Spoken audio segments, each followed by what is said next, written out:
Senhores, olá.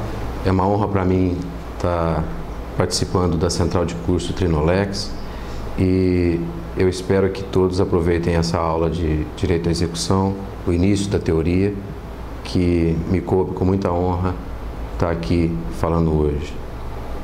Na verdade, eu dividi esse início em alguns tópicos que eu reputo os mais importantes, que inicialmente eu pretendo falar da sanção jurídica, da autonomia do processo de execução em relação a quaisquer outras matérias, os conceitos ligados ao processo de execução, os pressupostos e condições com ênfase à legitimidade de partes. Não vou deixar de falar de competência e também um tópico dos mais importantes, que é a execução pelo devedor, artigo 570 do CPC. Na verdade, o processo de execução, como está hoje no CPC, ele é fruto de uma evolução que já se protela no tempo por mais de 40 anos. Porque nos primórdios da execução, ela se confundia com o processo de conhecimento. De modo que, eventualmente, o cidadão que ganhasse um processo litigioso, ele teria que se ver às voltas com uma execução demorada, em que se discutia tudo de novo, aquilo que era discutido no processo de conhecimento. De modo que hoje a execução, com todas as delimitações da lei, é um processo bem mais enxuto do que era antes. A lei em si, ela delimita, e a razão de ser da lei é a sanção.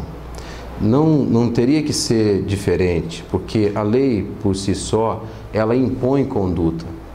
Embora não seja um teor proibitivo em si, não usa a palavra não, é a lei que delimita o comportamento humano. De modo que, se não fosse a lei, a execução não teria sentido e nós estaríamos partindo para os primórdios da época da autotutela, em que o cidadão que se via com direito a seu favor partia para a justiça com as próprias mãos, deixando que o mais forte sempre vencesse o mais fraco. Quando o Estado chamou para si a tarefa de delimitar comportamento via ordenamento jurídico, nós delimitamos e facilitamos o acesso de qualquer pessoa na implementação dos seus direitos. A prática ou abstenção de algum ato não estaria mais na espontaneidade de quem atuasse, mas sim nos limites da lei. A lei pode ser subdividida em preventiva e sucessiva. A lei preventiva é aquela estabelecida para alcançar o ato antes que ele ocorra, e a sucessiva depois do ato. A prática de ato que Pontes de Miranda chamava de subsunção, ou seja, o ato praticado que receberia a intercessão da lei, estaria no campo da execução estabelecida no procedimento que o credor tem para vir receber o direito que possui. Na verdade, muito se discutiu ao longo de décadas para se chegar no que nós temos hoje, que é uma execução considerada ágil em relação a qualquer outro ordenamento jurídico. Um direito que é concretizado materialmente pelo Estado, que invade o patrimônio do devedor, captura-lhe bens, ou se preferirem, impõe-lhe constrições, retira-lhe os bens de seu patrimônio, vende e paga a dívida. O Estado, na verdade, ele atua em nome do credor. O Estado traz para si a tarefa de fazer valer o direito de quem possui. É lógico que nem sempre foi assim, mas é o melhor que nós temos hoje em termos de fazer valer o direito de quem possui. A execução, historicamente, ela nem sempre foi patrimonial como é hoje. A execução já foi, em outros países, inclusive no Brasil, uma execução pessoal, ou seja, o devedor pagava com o seu físico, o seu corpo, pelas dívidas que possuía. Hoje, a execução é estritamente patrimonial. O sujeito responde com o patrimônio que tem. Quando se diz sanção legislativa, é porque a lei nunca é voluntariamente cumprida ou aceita. Nenhum ordenamento jurídico é alegremente consagrado. A lei existe como forma impositiva no cidadão. Repare que a lei por si nunca é bem-vinda. Ela só seria bem-vinda se fosse voluntariamente levada a efeito por todo um país, ou toda uma nação, ou todos os povos. A lei vem, ao contrário, delimitar em favor da maioria, com critérios estabelecidos pela maioria, a conduta de todos. Ou seja, padrões de comportamento estabelecidos na lei. Se o sujeito deve, ele tem que pagar. E quem diz isso é a lei, de uma maneira indireta, na medida em que, se ele não paga, o credor pode utilizar de todos os meios legais para receber. E nesse sentido é o processo de execução. A execução começa com essa atuação estatal que vai até o devedor, retira-lhe os bens e paga a dívida. Uma execução que não se restringe somente aos processos que já começaram no Poder Judiciário, com a sentença do processo de conhecimento, mas também com os negócios privados entre os cidadãos, como, por exemplo, os títulos de crédito, os contratos. São formas que, junto com a atuação do Poder Judiciário no processo de conhecimento, dão o direito ao credor, e o credor em si, procurando o judiciário, atua e recebe. Há muito tempo que no Brasil não há que se falar mais em autotutela. A autotutela é algo desprezível no direito moderno, porque imporia a força bruta sobre a razão legal. É lógico que futuramente eu sempre defendi que, além da letra da lei, o estudante, o profissional do direito devia compor o sistema legislativo com equidade e aí fazer valer o processo de interpretação da lei, no sentido de que os princípios do direito e da execução fossem utilizados em favor do credor, sem descuidar de proteger os direitos básicos de quem deve. Encerrada essa pequena explanação sobre sanção, não se pode deixar de considerar que toda lei intrinsecamente contém uma sanção. A norma é sanção. A despeito de tudo e de toda a teoria que se discorre para diferenciá-la e em cima disso especificar um sem número de classificações, a lei é uma sanção em espírito, porque a lei impõe àquele cidadão que siga corretamente os seus deveres perante os demais. A lei obriga o cidadão a olhar ao lado e respeitar aquele conviva. A autonomia do processo de execução deve ser considerada em relação a todo o processo civil. O processo civil é autônomo em relação ao direito material na medida em que é ciência. É ciência porque, ao longo de décadas também, se especializou em relação ao direito material. O direito processual deveria servir de instrumento para o direito material, mas não é assim que tem ocorrido em todos os ordenamentos jurídicos. O direito processual civil acaba sendo mais complexo do que o direito material, isso é um fato. Repare que as normas de processo civil, elas são de tal forma complexas que o estudante de direito e o profissional que não se especializar em processo dificilmente sai bem na profissão ou na faculdade. Os melhores alunos de processo são aqueles que se esmeram mais no estudo da complexidade do que da simplicidade, o que não está correto, mas é assim que funciona. As normas de processo são mais complexas do que as normas de direito material. O direito processual civil, ele é mais complexo que o direito civil. Acontece que quanto mais desenvolvido for um país, isso tende a diminuir, de modo que o processo num país ultracivilizado seria muito mais simples do que um processo num país sul-americano como o nosso. Ocorre que a razão disso é simples. No processo sul-americano, em que o nível cultural da população, digamos assim, deixa a desejar em relação a outros ordenamentos jurídicos, por questões sociais que não vêm ao caso, o fato é que As normas têm que alcançar um sem número de fatos e atos que em um país mais adiantado economicamente e culturalmente seria desnecessário. A norma seria mais genérica e menos específica. Aqui, a execução tem que ser pormenorizada, de modo a fazer o possível para o credor receber, e ele nem sempre vai receber.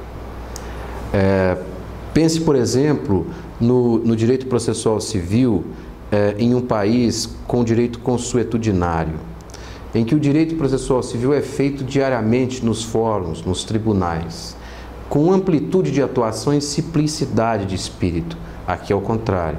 O direito processual civil já parte para a legislação absolutamente hermeticamente fechado. O juiz tem pouca opção para trabalhar. Ele cumpre a lei ou não. Se não cumpre a lei, vai ter que cumprir. E a lei é complexa e ela é de difícil aceitação por isso mesmo.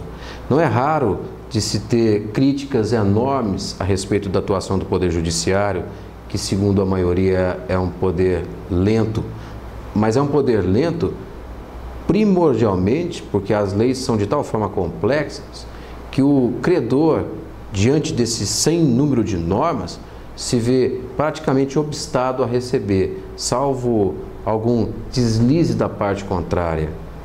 Porque o devedor na execução, a despeito de tudo que nós já dissemos e do enxugamento das regras de execução, ainda assim favorece o devedor, que tem um sem número de agravos, um sem número de recursos para obstar o recebimento da obrigação que devia. A atuação do Estado na satisfação do direito do credor, então se submete a esta autonomia da execução. Essa autonomia é fundada em uma lei que se prima pela complexidade. Repare que a execução em si deveria ser um ato de poucas fases. O credor entraria com o processo, por uma petição inicial, o juiz citaria a parte devedora para receber. Se ela não pagasse, o Estado invadiria o patrimônio do devedor, tomaria os bens, venderia e pagaria as dívidas. Na prática, o que nós temos? Nós temos um processo um tanto quanto complexo. No momento oportuno, se os senhores continuarem no curso, vão ver que existem outras tantas fases que tornam o processo de execução não só autônomo, mas muitas vezes mais complexo que o próprio processo de conhecimento. O direito processual não deveria, então, mas é muito mais complexo que o direito material, no sentido legislativo do termo. E não deixa de ser instrumento, mas é o único caso em que o instrumento de implemento do direito material é mais complicado do que ele em si. Para a obtenção do direito, o credor se submete a essas regras de autonomia. Nem sempre o que se pensa ser execução é ato de execução. Repare, por exemplo, quando o juiz manda em sentença que se averbe um ato. O ato de averbação por um cartório de registro não é execução. Esse ato em si se restringe à publicidade da ordem judicial, não é execução. Execução no direito material, no direito civil, significa inclusive pagamento. Aqui, execução para nós é fazer com que o devedor pague. E essa é a dificuldade do processo. O que se confunde também é a chamada execução imprópria, em que o juiz, ao estabelecer multas, prazos, penalidades, ele estaria atuando como forma de execução. E não está, ele está atuando como regra de procedimento. O juiz dá uma ordem para que o processo tramite regularmente. E isso não é execução. E em qualquer processo, execução, cautelar, conhecimento, o juiz dá essas ordens sem que isso seja execução em si. São atos ordinatórios, são atos de cumprimento de ordem, não são execução. Modernamente, tem-se admitido que a tutela antecipada do artigo 273 do Código de Processo Civil seja uma forma de execução. Guardadas restrições, porque execução é processo, Aquela tutela antecipada insetada numa petição inicial acaba podendo ser tomada, sim, por um ato de execução, porque antecipa o pedido da parte. Ora, se antecipa o pedido da parte, é uma forma de execução.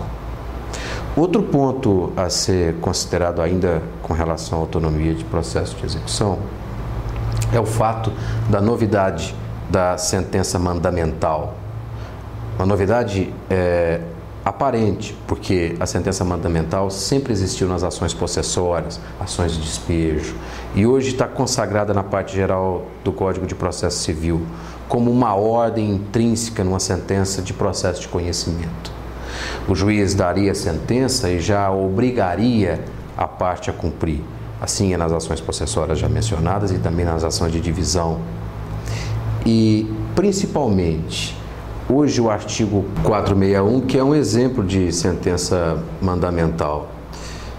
Outro ponto, a administração pública também, em tese, proporciona execução, mas faz isso em relação a multas e sanções. Mas são considerações que merecem atenção, porque, na verdade, qualquer ato da administração pública vai estar sujeita à atuação do Poder Judiciário. Pode ser contestada a qualquer momento a atuação da administração pública, de modo que qualquer execução que ela faça pode ser levada ao Poder Judiciário e anulada. O próprio Poder Judiciário se submete às regras de execução, de modo que, em relação às sentenças, não é qualquer sentença que merece ser executada, somente as sentenças condenatórias, sendo que as sentenças declaratórias e constitutivas somente serão executadas no que tange aos honorários advocatícios. Muito se discute a respeito do termo jurisdição. Jurisdição é poder, dever do juiz em atuar. Repare que a jurisdição, discutiam antigamente, não estaria presente na execução. E hoje é matéria pacífica que o juiz que atua na execução tem jurisdição na medida em que faz valer a vontade da lei. A lei é aplicada pelo juiz da execução, assim como é aplicada no juiz do processo de conhecimento. A execução em si contém jurisdição. Não contém mérito, mas contém jurisdição. Jurisdição enquanto poder de fazer valer a vontade da lei. Qual a vontade da lei na execução? Fazer pagar a dívida. Pagar a dívida no sentido amplo, ou seja, fazer cumprir a obrigação. Nem sempre a dívida é pagamento. Às vezes é um fazer, às vezes é um dar. E isso se resume em cumprir a obrigação. Inadimplente é aquele sujeito que não cumpre a obrigação em tempo e modo avançado. Esse é o inadimplente, é esse que submete-se à execução. A execução em si está restrita, então, ao Poder Judiciário. Ao Poder Judiciário que se investe no direito do credor e ele, com o poder de polícia, com o poder de atuação do juiz, com o poder jurisdicional, faz valer àquele que tem direito as suas prerrogativas. Não se olvide que a jurisdição se traduz em atos. Os atos de processo de conhecimento, eles são reflexo daquilo que as partes levam ao juiz e que se traduzem em fatos que o juiz, ao final do processo, concede em forma de direito. As partes, ao final do processo de conhecimento, elas têm a seu dispor o direito em relação a uma delas, enquanto no processo de execução, ao contrário, o juiz já recebe o direito, traduzido em credor, em devedor, e traduz isso em fatos, fatos concretos, fatos materiais. Ou seja, o Poder Judiciário vai até o devedor e faz de tudo para que a obrigação seja cumprida. O que não se pode confundir, eu repito, com autotutela, porque a parte credora, ela em si, ao depositar ao Poder Judiciário o seu direito, ela se afasta e o Poder Judiciário atua a partir de então. É o impulso oficial que vai fazer esse direito ser implementado ao longo do processo. O processo de execução é um monopólio estatal, do Estado juiz. A prova disso é que o próprio juízo arbitral, muito em voga hoje em dia, se submete às regras do Poder Judiciário. embora não exista mais a necessidade de homologar uma sentença, uma decisão arbitral, ela está sempre sujeita a ser revista pelo Poder Judiciário e isso é consagrado na lei. A jurisdição, portanto, não está adstrita à cognição, mas também à execução. O processo executivo contém jurisdição. Na medida em que o juiz atua concretamente, ele está atuando, imprimindo e usufruindo do poder jurisdicional. Enquanto competência é medida de jurisdição, o juiz que contém a jurisdição para aquele processo, ele faz a jurisdição, o poder jurisdicional, atuar em prol, na execução, daquele que tem o direito, traduzindo isso em fatos concretos. É por isso que a natureza jurídica do processo de execução é a natureza material. Material por quê? Porque é concreta, porque a parte credora vai ver o seu direito implementado com todos os instrumentos que o Poder Judiciário dispõe, instrumentos esses favorecidos pela lei, nunca fora da lei. O juiz da execução não foge dos princípios da lei. A lei, inicialmente, contém os princípios gerais de processo que, por sua vez, impõem princípios a todas as execuções. Nenhum juiz vai utilizar esse poder jurisdicional para violar princípio constitucional e princípio processual, seja da ampla defesa, seja do contraditório, seja da inviolabilidade de domicílio, qualquer outro princípio constitucional que queiram, está também salvaguardado pela lei processual.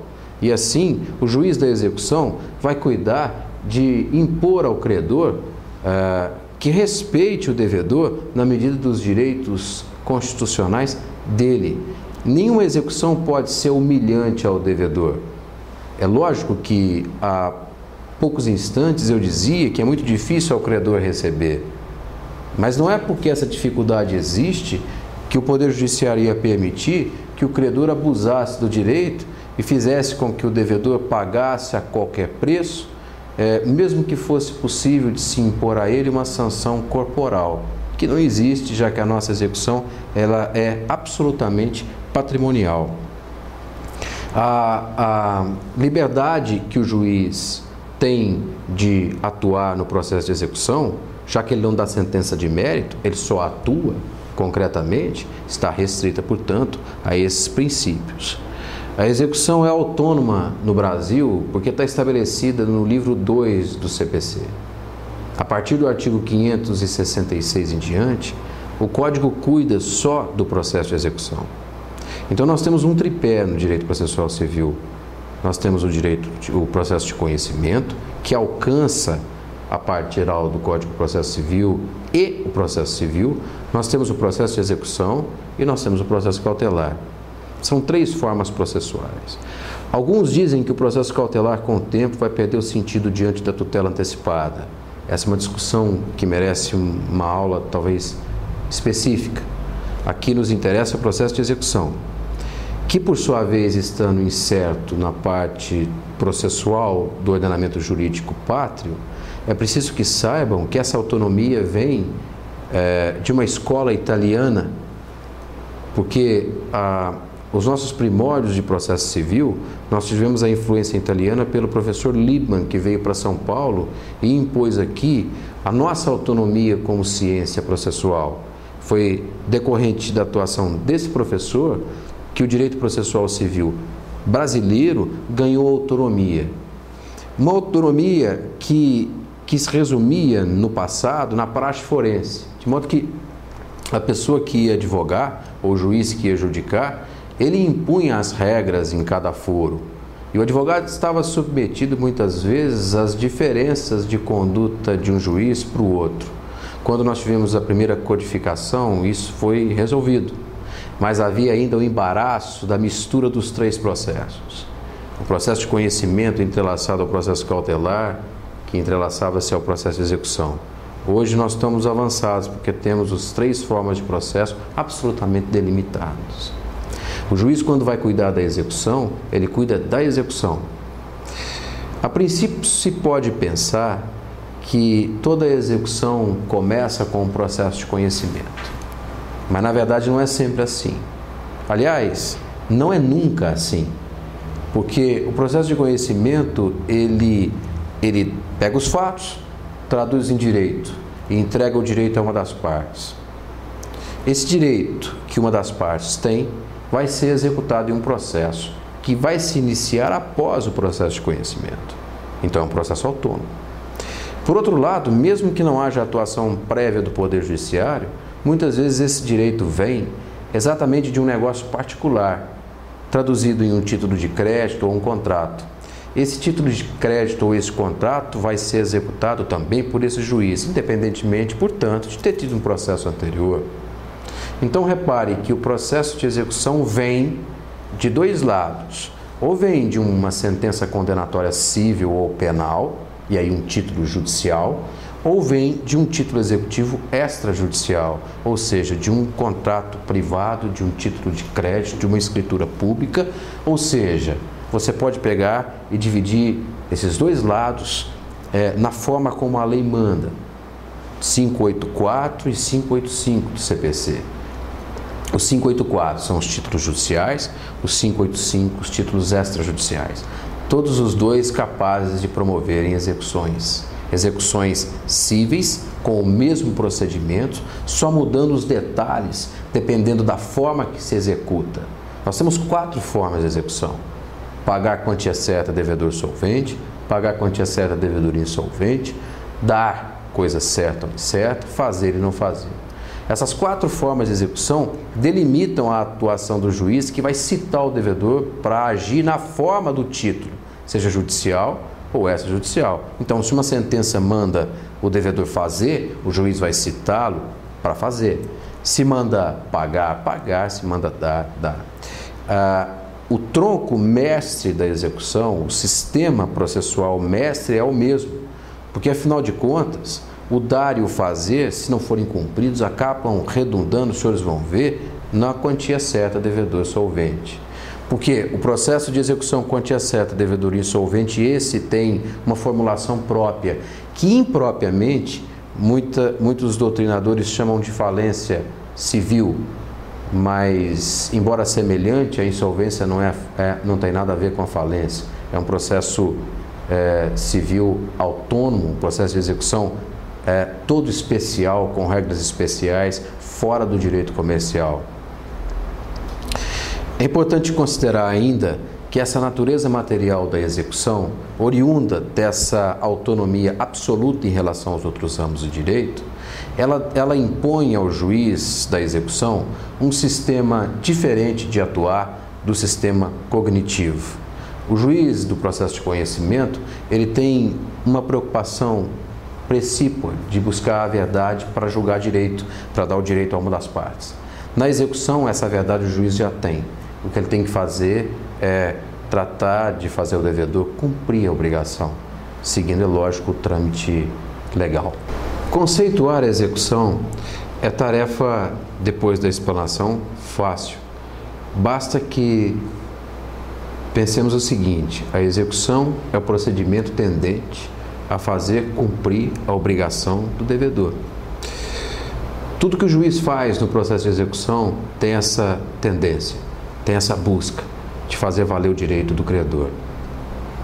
Então, definir a execução de uma maneira simples e correta é dizer que toda execução são atos materiais e concretos tendentes a fazer cumprir a verdade do título executivo, seja ele judicial, seja ele extrajudicial. Dito isso, o conceito de execução, ele não se mistura nem com conhecimento e nem com cautelar, porque enquanto conhecimento você não tem o direito, na execução você já tem. E enquanto no cautelar você busca resguardar um suposto direito, na execução você já o tem. Toda a estrutura do processo civil está fundada em pressupostos e condições. Quem quer conhecer processo civil tem que conhecer os pressupostos e as condições. As condições de toda ação, elas se restringem às 3 frentes: legitimidade, possibilidade jurídica do pedido e o interesse de agir. Os pressupostos, eles variam de processo para processo dentro dos 3 processos conhecidos. E variam mais ainda se pensarmos nas ações que eventualmente se proponha. Pensemos nos pressupostos em relação ao processo de execução. Não haverá como propor um processo de execução se a petição inicial não contiver o título executivo e a prova da inadimplência. Então, os pressupostos da execução se restringem a esses 2, o título executivo e a inadimplência. O título executivo pode ser judicial ou extrajudicial, mas tem que ser título. E sendo título, tem que ter liquidez, certeza e exigibilidade. A liquidez se traduz em valor. Todo título tem que ter valor. A certeza na existência formal. E a exigibilidade em ter vencido, ser um título exigível. Porque se eventualmente credor e devedor forem em um contrato bilateral, mutuamente, uma parte e outra, esse contrato só vai ser executável quando as 2 partes implementarem suas obrigações. Caso contrário, não há que se falar em título vencido ou obrigação a ser executada, não haverá inadimplência. A inadimplência está definida pelo artigo 580, 581, 582 do CPC. Nesses 3 artigos, a inadimplência pode ser resumida no fato do sujeito devedor ter deixado de cumprir a sua obrigação no tempo e modo avançados. Quando eu digo isso, eu não estou restringindo os contratos a um devedor e um credor. Há pouco tempo atrás eu disse que existem contratos bilaterais que impõem deveres a ambas as partes, de modo que a inadimplência aí vai tomar uma conotação bem mais ampla, porque as 2 partes vão poder exigir os seus direitos desde que tenham implementado os seus deveres uma com a outra. E aí a inadimplência se caracteriza. Os títulos executivos, judiciais ou extrajudiciais, sem liquidez, sem certeza e sem exigibilidade, não são considerados títulos. Portanto, vai estar carente essa execução de um pressuposto. E a execução manifesta na petição inicial será indeferida, com base no artigo 267, inciso 1º, combinado com o artigo 295, inépcia da inicial por falta de pressuposto.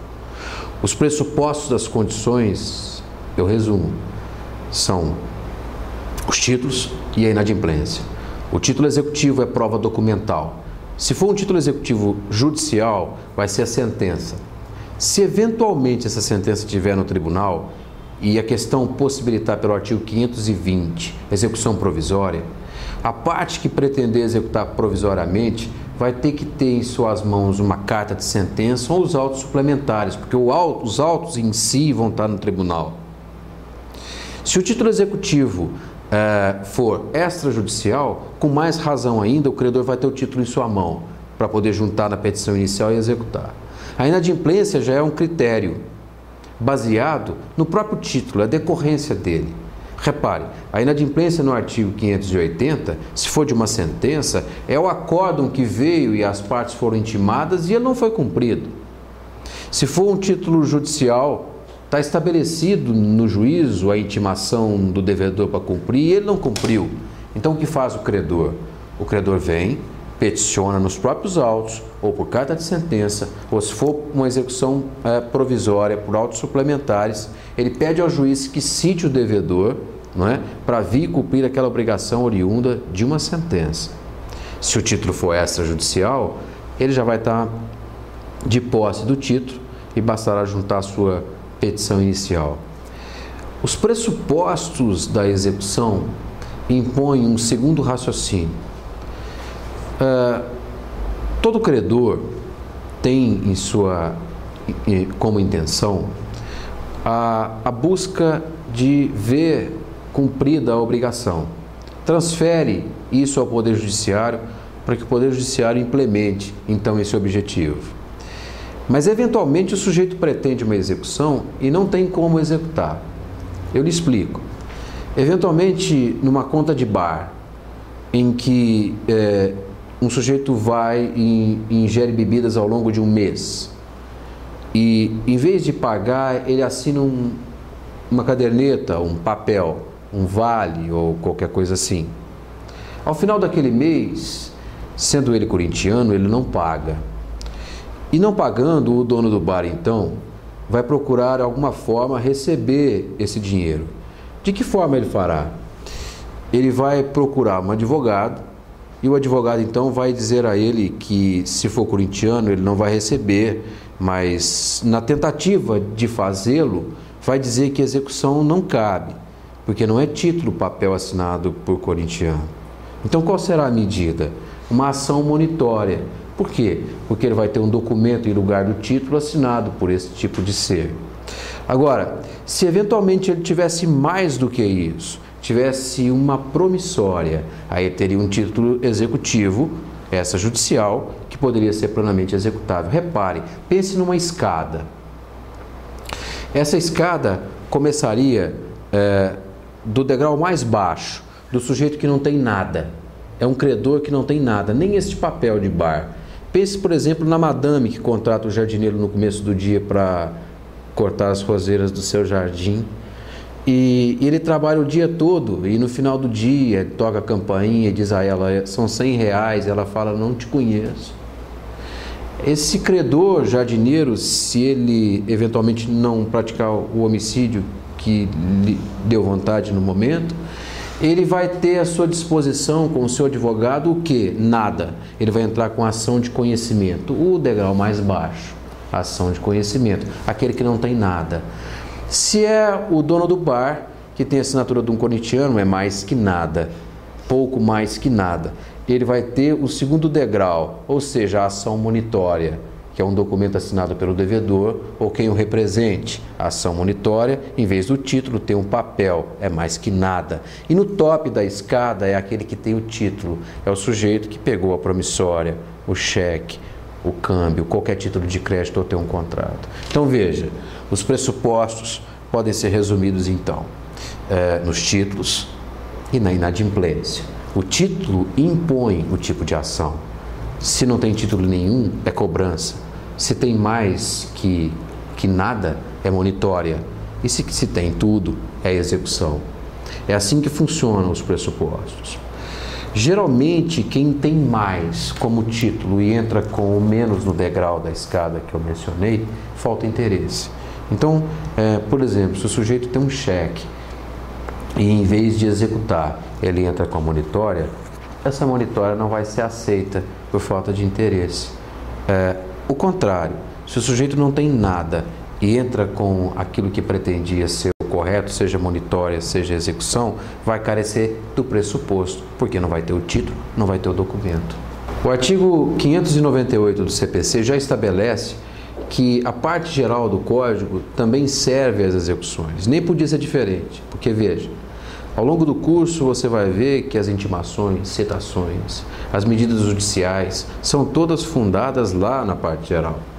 O Código de Processo Civil, no que tange ao processo de execução, se restringe, obviamente, aos passos e fases em si que o juiz toma para que o credor seja atendido.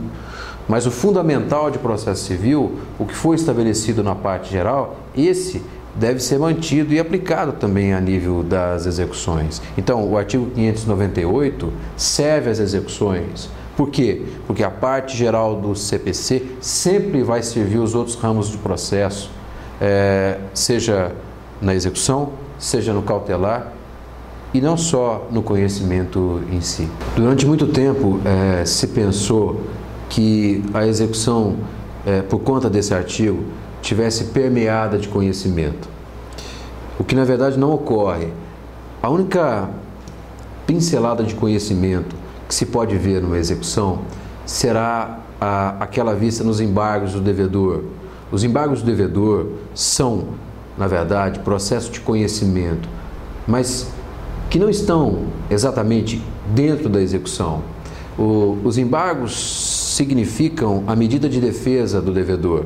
A única medida legal de defesa do devedor são os embargos do devedor. Eles vão em apenso e suspendem a execução. Estes sim são processos de conhecimento dentro da execução, mas um dentro relativo. Por quê? Porque não se mistura com a execução. suspende a execução e tramita em apenso a execução. Se eventualmente tivermos embargos de terceiro uma execução, também será processo de conhecimento nos mesmos moldes, não se confunde com execução. Muito se diz hoje da exceção de pré-executividade, que também não é o nosso tema ainda nessa parte, mas é preciso que saiba que a exceção de pré-executividade não tem nada de conhecimento. A exceção de pré-executividade é uma construção jurisprudencial que visa evitar o prejuízo ao devedor, suposto devedor, de ter eventualmente contra si uma penhora que poderia ser evitada se mostrasse ao juiz por petição comprovadamente a ausência de algum pressuposto ou de alguma condição. De modo que a jurisprudência concebeu a hipótese do devedor que não deveria estar ali juntar uma petição indicando ao juiz que ele, devedor, está equivocadamente lançado assim. O juiz que eventualmente acolhe uma exceção de pré-executividade o faz com as provas juntadas nessa petição. E se acolhe e indefere a petição inicial de execução, extinguindo o feito, com base no artigo 267, inciso 1º, combinado com o artigo 295, por falta de pressuposto ou falta de condição. Eventualmente, se o juiz rejeita a exceção, seja por dizer que falta amparo legal, seja por ser descabido ou sem prova, nós vamos estar diante de uma decisão interlocutória que vai merecer agravo de instrumento. Então, repare que a nuance de conhecimento que uma execução pode ter está restrita aos embargos e nada mais. Até porque as execuções não têm mérito. O mérito da execução, se é que nós podemos dizer assim, está restrito aos embargos em apenso que suspendem a execução. A competência do processo de execução depende do título executivo, seja judicial ou extrajudicial. O artigo 575 do CPC dá as coordenadas gerais, mas resta que, se o título for judicial, penal, ou seja, uma sentença penal condenatória com trânsito em julgado, na forma do artigo 584, o juízo competente será um dos juízos cíveis, se for uma comarca que eventualmente tenha mais de uma vara, ou então vai ser o juiz cível de uma comarca, por exemplo, de vara acumulativa. Este juízo cível cumula as funções de juiz criminal. Se uma comarca de primeira entrância, uma comarca de um juiz só, ele julgou e deu a sentença penal, ela transitou em julgado, ele mesmo vai executar. Mas veja, em juízos diferentes, ele atua como juízo penal na sentença penal e juiz cível na hora de executá-la. Toda sentença penal, antes de ser executada, deve passar pelo processo de liquidação. O processo de liquidação é aquele que vai imprimir valor à sentença. Veja, então, a competência do título judicial penal é o juízo cível de uma localidade com juiz único, mesmo se tiver mais de um juiz cível em um deles, por distribuição. Se o título judicial for cível, vai ter partido de uma das varas cíveis ou da vara cível da comarca, de modo que o mesmo juiz prolator da sentença cível, transitada em julgada ou não, no caso de não ter sido transitado em julgado, mas estiver no rol do artigo 520, então passível de execução provisória, esse mesmo juiz prolator da sentença será o competente para executá-la. Repare que a sentença cível, após o processo de conhecimento, ela deverá ser condenatória para ser executada. A sentença declaratória, a sentença constitutiva, por si só não são executáveis, salvo os honorários advocatícios, que em si condenam. As sentenças mistas, parte condenatória e parte declaratória ou constitutiva, são executáveis na parte condenatória, mas sempre o juiz prolator da sentença civil condenatória é o juiz competente para executá-la. Essa execução, se for definitiva, pode ser levada a efeito nos próprios autos ou por carta de sentença ou eventualmente em autos suplementares, se os autos estiverem no tribunal, aí sim, no caso de execução provisória, se a condenação civil estiver no rol do artigo 520, nas exceções que permitem àquele credor que foi vitorioso num processo de conhecimento que a matéria tratada está neste rol de exceções do artigo 520, possa executá-la independentemente desse trânsito em julgado. E aí vai fazer isso de que jeito? Por carta de sentença ou por autos suplementares.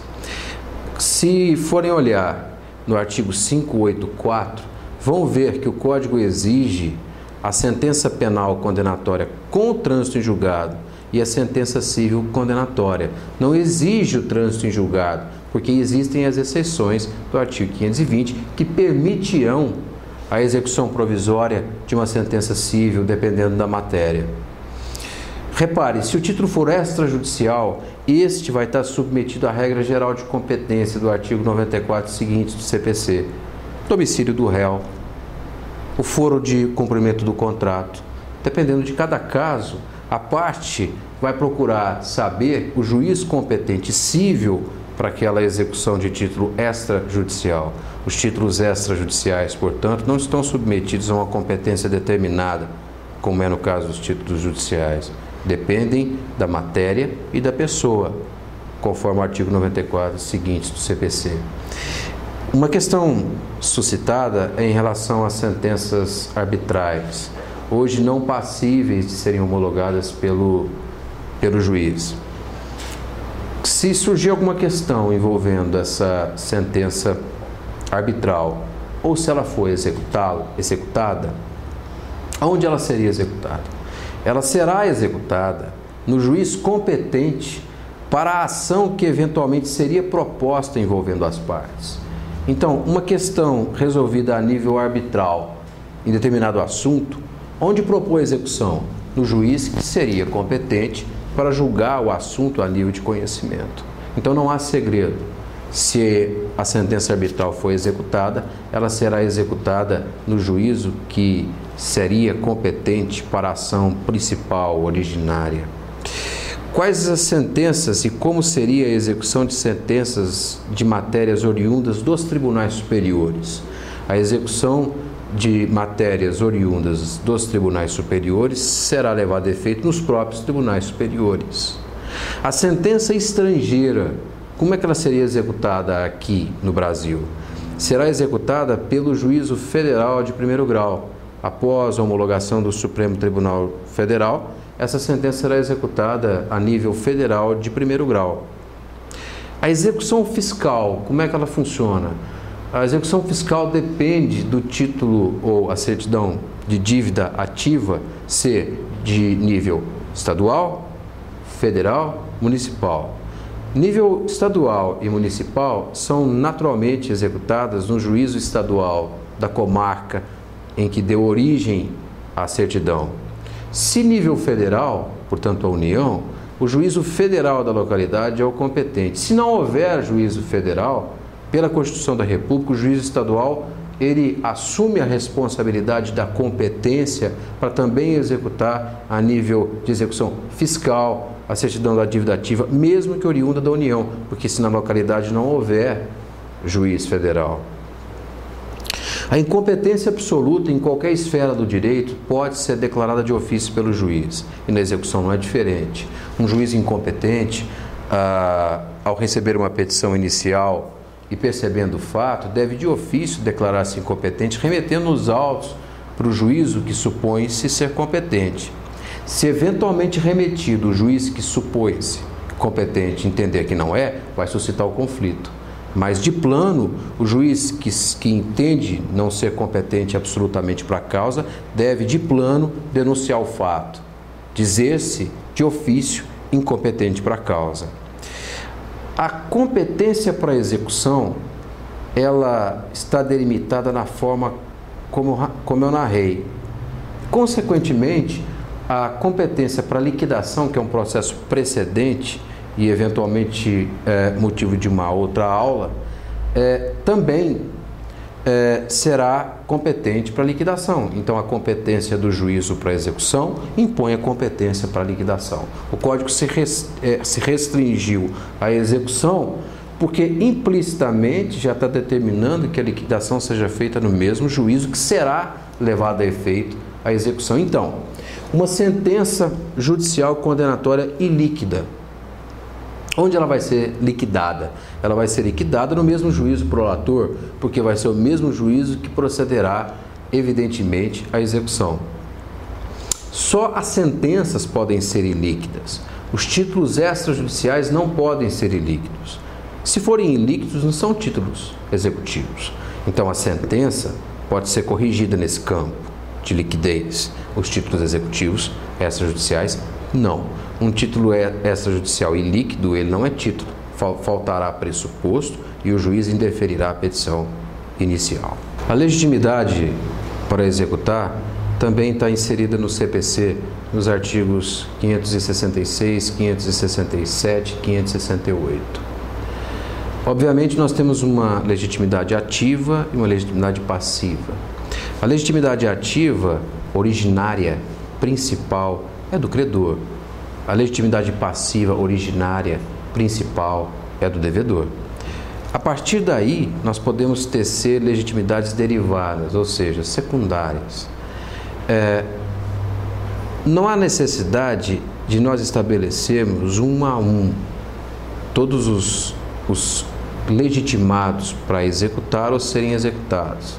Basta que saibam que, se eventualmente faltar o credor, nós teremos quem o represente, seja o espólio, seja em caso de cessão, seja o caso do sujeito que pagou a conta para outra, então subrogou-se no direito do credor.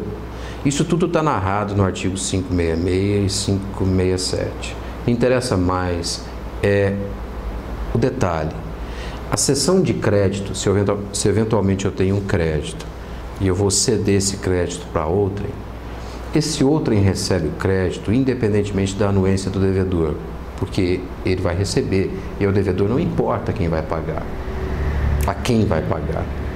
Agora, o contrário é que interessa. Então, se o devedor eventualmente cede o débito, é uma cessão de débito, é preciso a anuência do credor, porque o credor pode não aceitar esse tipo de cessão, na medida em que, eventualmente, o devedor principal, originário, primeiro, era melhor pagador do que o outro que está recebendo aquela obrigação. Então, guarde isso, a cessão de crédito, ela independe da anuência do devedor. A cessão de débito depende da anuência do credor. Qualquer transferência que se faça é o mesmo raciocínio. A transferência de débito sempre merecerá a anuência do credor. Nós temos que pensar que a competência originária, sendo do credor ativamente, do devedor passivamente, o que decorrer disso vai depender em tudo das regras do artigo 6º e 41 e seguintes do CPC, ou seja, as substituições processuais, as substituições em transferência, né, a representatividade processual, todas aquelas regras do artigo 6º e do artigo 41 e seguintes se aplicam aqui, no caso de substituição processual. Não se pode duvidar que o espólio tem legitimidade para executar e ser executado. Não se pode deixar de lado também a questão do fiador. O fiador, seja ele judicial, seja ele contratual ou comum, ele tem a seu favor o benefício de ordem. O fiador, ele é legitimado passivamente para execução. E se for executado, sozinho que seja, ele tem o benefício de ordem na medida de dizer ao juiz que antes de penhorar seus bens, sejam penhorados bens do devedor originário ou principal. Muitas vezes o fiador é executado independentemente do devedor ter sido executado. Isso porque a execução, ela dá, por lei, a possibilidade ao credor em executar todos os seus devedores na mesma relação processual como um deles apenas. Se um credor tem dois devedores e um fiador em relação à mesma dívida, ele pode executar o fiador. O fiador vai usar o benefício de ordem. E se os outros devedores não tiverem bens e os bens dele forem levados a leilão ou à praça, vendidos e paga a dívida, esse fiador se subroga no direito de cobrar dos outros credores principais. O fiador, ele é uma posição ingrata, desaconselhável a qualquer pessoa, mas pior do que o fiador é o avalista. Esse não tem benefício de ordem e esse se equipara em tudo ao devedor. Então, já que a busca do pior vai ser a opção de quem assina esses contratos, antes ser fiador do que ser avalista. Os dois estarão no purgatório, mas o avalista vai estar em situação pior. É preciso deixar consignado também que os bens do fiador estão submetidos, salvaguardado o benefício de ordem à execução, mas a condição de fiador depende da outorga uxória, salvo fiador judicial. Uma fiança contratual passada e assinada sem outorga uxória, ela é nula. O tribunal já decidiu que, o Tribunal de Justiça de São Paulo já decidiu que, eventualmente, a fiança sem outorga uxória, mas para afiançar uma dívida em prol da família, ela é válida, essa fiança. Então, num caso específico de uma família de agricultores, por exemplo, cuja função primordial é a plantio, e o plantio depende de insumos, então, adubo, semente, todos os gastos de manutenção da operação, e um membro da família ele vai contrair uma dívida e o outro, por exemplo, por que não, um filho já emancipado, em idade de livre comércio, para atuar livremente na vida civil, ele vai contrair uma dívida para plantio e pega como fiador o seu genitor, por exemplo, seu pai. Essa fiança já foi considerada válida, porque aquela atividade seria levada em prol da família toda, com plantio de uma área de terra que o próprio fiador se beneficiaria com a venda do produto. Então, a fiança, guarde, precisa da outorga uxória, salvo se a fiança for levada a efeito para bem comum do próprio fiador, e aí dispensaria da outorga uxória. Isso me remete ao último tópico do nosso encontro, que é a execução pelo devedor. Não sem antes fazer uma consideração breve sobre dois artigos, o artigo 591 e o artigo 592 do CPC. Pelo que eu sei da grade curricular que eu já li desse curso, que é completo, o que nós temos é várias vezes ao longo do curso a menção desses artigos. Então, nessa primeira aula, não podia deixar de mencionar. A execução em si, ela busca os bens do devedor. São os bens do devedor que são buscados para pagamento da conta, da dívida. Mesmo que seja uma obrigação de dar, uma obrigação de fazer, que infrutíferas redundaram na obrigação de pagar, os bens do devedor deveriam ser aqueles responsáveis pelo pagamento e pronto. O grande problema é que às vezes surgem situações em que o terceiro está com o bem e esse bem deverá pagar a conta de uma relação processual outra entre devedor e credor originários. O artigo 591 diz isso: responsabilidade patrimonial do devedor. Os bens do devedor são responsáveis pelo pagamento de suas dívidas, mas o artigo 592 traz algumas exceções em que bens de terceiro responderão pela dívida, terceiros em relação à dívida. Os bens deles responderão pela dívida. Eu lhes coloco aqui nessa primeira aula 3 casos. Primeiro caso, do sócio da empresa. A princípio, o sócio de empresa, ele responde até o patrimônio na limitada, patrimônio integralizado, ou seja, nunca responde. A empresa responde pelas suas dívidas. O artigo 592 traz a possibilidade dos bens particulares dos sócios responderem pelas dívidas da empresa. Quando?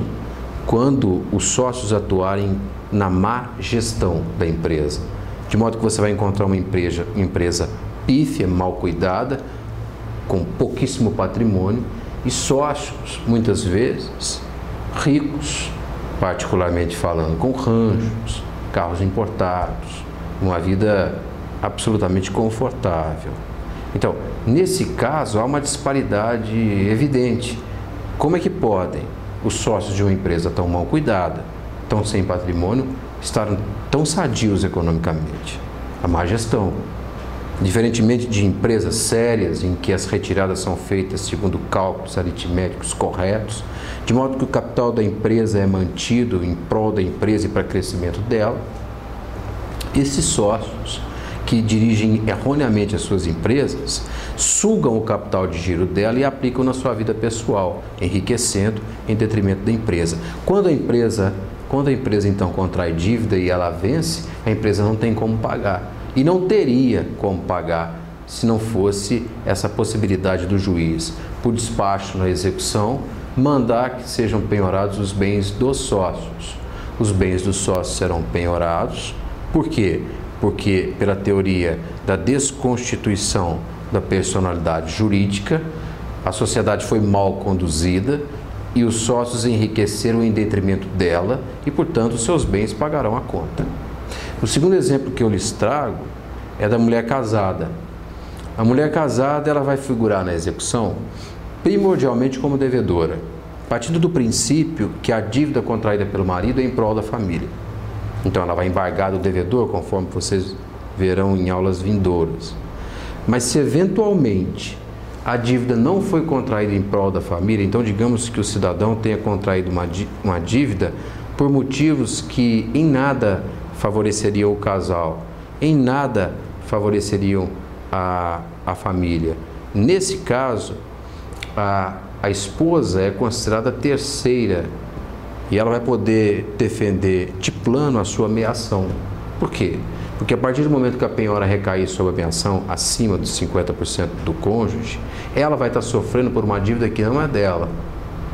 Então, o segundo caso que eu lhes trago, a mulher casada, que ora vai funcionar como devedora e embargará do devedor, ora vai funcionar como terceira e embargará de terceiro, artigo 1046 do CPC. E o último caso que eu lhes trago em destaque é a fraude à execução. A fraude à execução que é complementada pelo artigo 593. A fraude à execução ocorre quando o devedor desfaz de seus bens no período do artigo 593. Se imaginarem, por exemplo, uma reta em que o artigo 593 estivesse na metade dessa reta, o que acontecer antes do artigo 593 é fraude a credores, passível de ação pauliana. O que acontecer a partir dos casos do artigo 593 será fraude à execução, passível de mero despacho na execução para que sejam penhorados bens de terceiro. Então, observe, se eventualmente o juiz detectar uma fraude à execução, ele simplesmente, por mero despacho, no momento oportuno verão, vai mandar que sejam penhorados os bens que estiverem em terceiro, com o terceiro, porque foram passados para o terceiro em fraude à execução. Então, esses bens retornarão para pagamento daquela dívida do devedor que dispôs desses bens indevidamente quando do período desse artigo 593.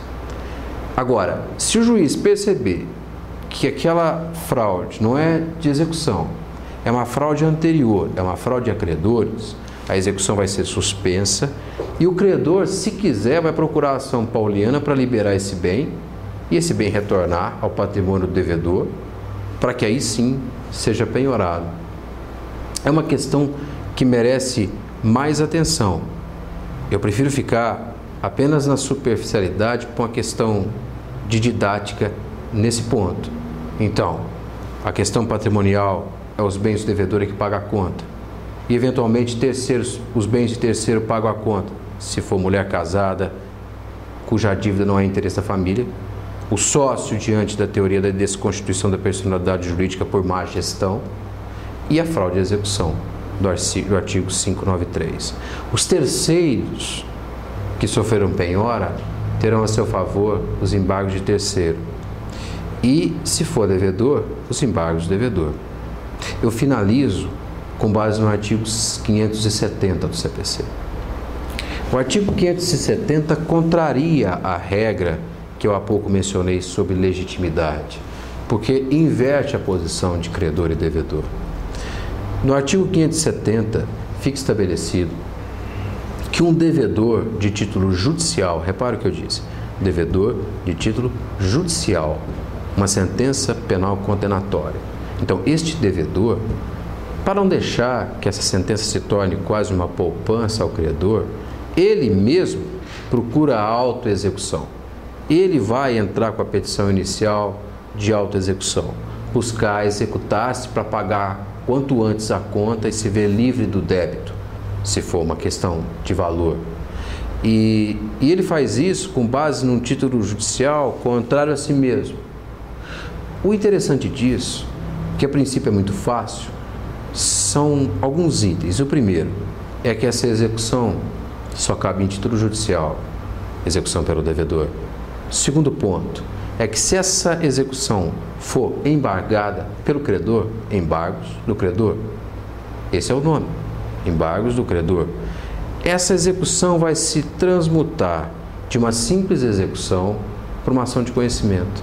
É o único caso em todo o procedimento que um processo de execução se transforma em processo de conhecimento. Por quê? Porque será uma ação consignatória.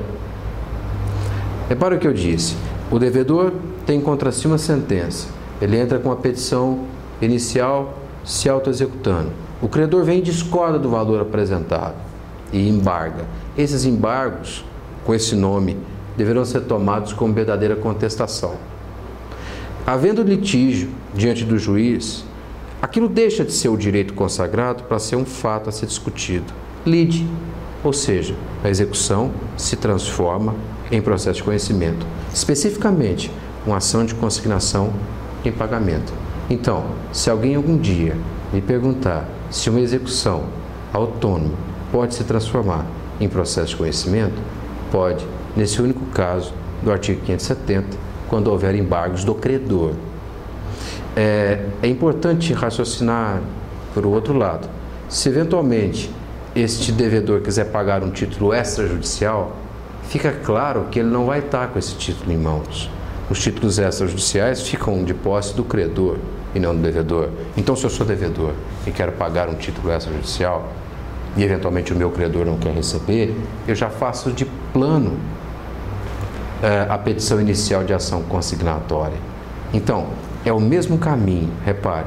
O sujeito tem um título extrajudicial, ele quer pagar, ele é devedor, ele procura o credor não recebe, ele consigna. O que o devedor de um título judicial faz? A mesma coisa. Só que como ele já tem o título lá, porque está no processo, porque é público, ele vai e se auto-executa. O credor não concorda, embarga, contesta. O que faz então o juiz? Transforma aquilo numa ação consignatória. Eu penso que para esse primeiro dia, para esse primeiro tópico, para essa primeira palestra, para esse primeiro encontro, a introdução à execução foi tratada de maneira a dar suporte para as fases vindouras. Eu só tenho a agradecer a sua atenção e também agradecer a possibilidade e a honra de estar aqui pelo curso Trinolex e muito obrigado.